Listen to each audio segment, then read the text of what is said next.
Well, no one would argue that the Flyers have been consistent over the last couple of seasons, but anything from that press conference stand out to either of you? Well, I mean, it was an interesting press conference. They talked about, or Paul Holmgren talked about the fact that it wasn't about whether or not to fire the coach. And I would believe him, because if it was, they would have fired the coach, and they didn't. It wasn't about moving Carter Hart up into the National Hockey League now.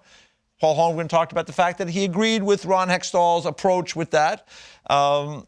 I can tell you this. I made some phone calls and asked around about it, and I think really what it comes down to in talking to people was that Ron Hextall was very focused on the way he wanted to do things. The word unyielding was used a couple of times in the press conference, and I think he rubbed a lot of people the wrong way within the organization there in Philadelphia, and it got to a point where they felt they needed to make a change just because it was hard to work with Ron.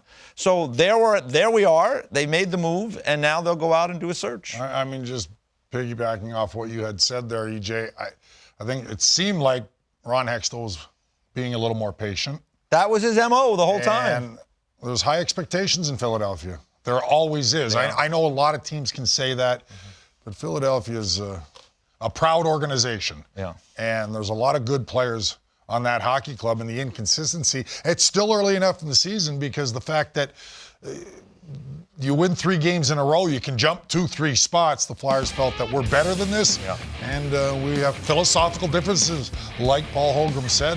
And they weren't going to just wait around and not do anything. Yeah, and you know, he said, you're not winning enough games. I think the reality is this: if the Flyers had been doing a little bit better, maybe won a couple of extra games in the mix, they're in the middle of the pack, maybe they overlook the fact that Ron has been rubbing guys the wrong way in the group.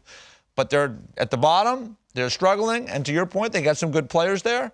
So they make this move, and we'll see what happens next with the Flyers. I get the sneaky suspicion that Chuck Fletcher is going to be high on that list of guys, because he can come in and hit the ground running. He's been a manager in this league for a good while with Minnesota, and before that in Florida.